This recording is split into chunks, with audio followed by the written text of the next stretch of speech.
It was supposed to be just another Thursday night, nothing special, just a small flicker of hope wrapped in a blind date set up by her best friend.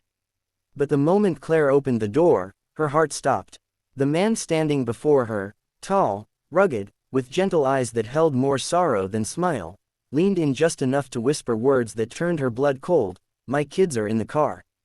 And in that instant, the guarded wall around her heart, one that had been carefully built over years of loneliness and heartbreak, began to tremble. Speech balloon. If you believe in kindness, second chances, and the raw beauty of real-life connections, don't forget to like, comment, share, and subscribe to Royal Stories. Your support helps us continue bringing these heartfelt tales to life. Speech balloon. Claire hadn't planned on dating again, certainly not after what she went through. Being a single mom wasn't a role she chose, it was a title thrust upon her when her husband walked out 6 years ago. One moment she was a wife and mother with a family portrait on the wall, the next she was learning how to patch leaking pipes, budget grocery money down to the last dollar, and soothe her son Jacob's cries at night when he missed his dad. She had grown used to silence, eating dinner across an empty chair, folding clothes alone, and staring at her reflection wondering when the sparkle in her eyes disappeared. The blind date was supposed to be a distraction, a nudge from her best friend Tanya, who insisted she deserved to smile again. Claire had resisted at first. What would they even talk about? Did he know she came with a package deal?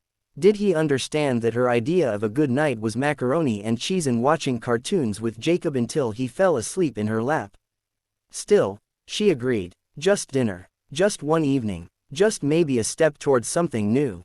And now here he was. His name was Mark, 39, a high school history teacher, and newly widowed.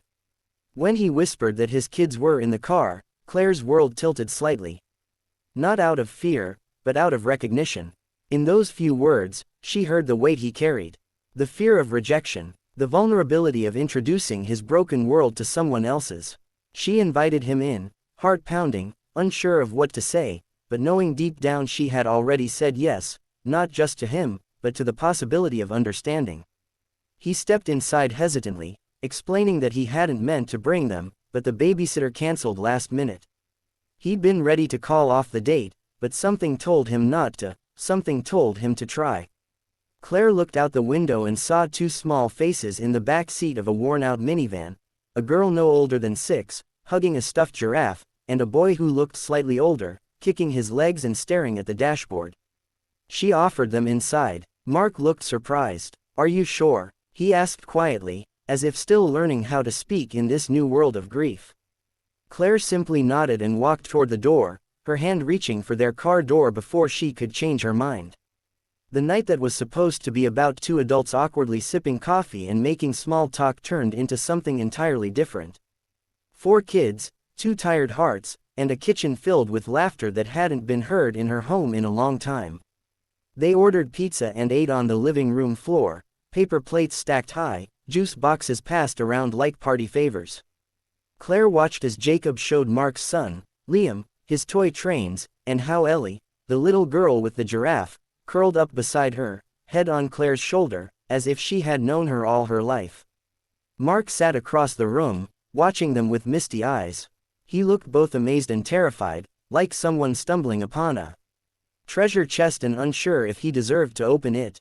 Days turned into weeks. Mark and Claire didn't call what they were doing dating.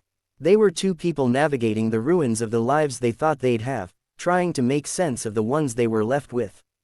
Their conversations happened between soccer practices and grocery store runs, bedtime stories and carpool schedules.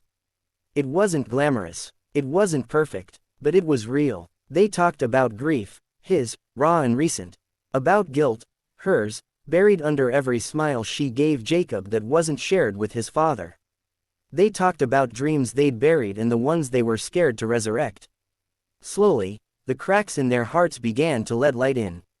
One rainy evening, Claire found herself in the laundry room, tears streaming down her face as she folded a pair of Ellie's pajamas that had been accidentally left behind. She wasn't crying because of sadness, but because she realized how much she had started to care. For Ellie, for Liam, for Mark, and it terrified her. She didn't want to lose again. Didn't want Jacob to lose again. She confronted Mark the next day. Told him she couldn't promise anything. That she was scared. That this was harder than she thought.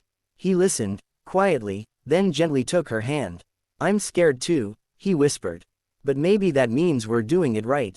There were setbacks. Ellie had nightmares and called out for her mother. Jacob once asked if Mark would leave like his dad. Liam refused to call Claire anything but Miss Claire for 6 months. But through it all, they stayed. Showed up. Chose each other every day. 1 year later, in a backyard filled with fairy lights, mismatched chairs, and the scent of Claire's famous chocolate chip cookies, Mark got down on one knee, not with a grand speech, but with a trembling voice and tear-filled eyes. I don't just love you, he said. I love your son, your strength, your broken pieces, your laughter. And if you'll let us, we'd like to be your family. Claire said yes, not because she needed rescuing. Not because she believed in fairy tales. But because, sometimes, the most beautiful love stories are born not in fireworks, but in whispers, in doorways, with tired eyes and full hearts, and children waiting in the car.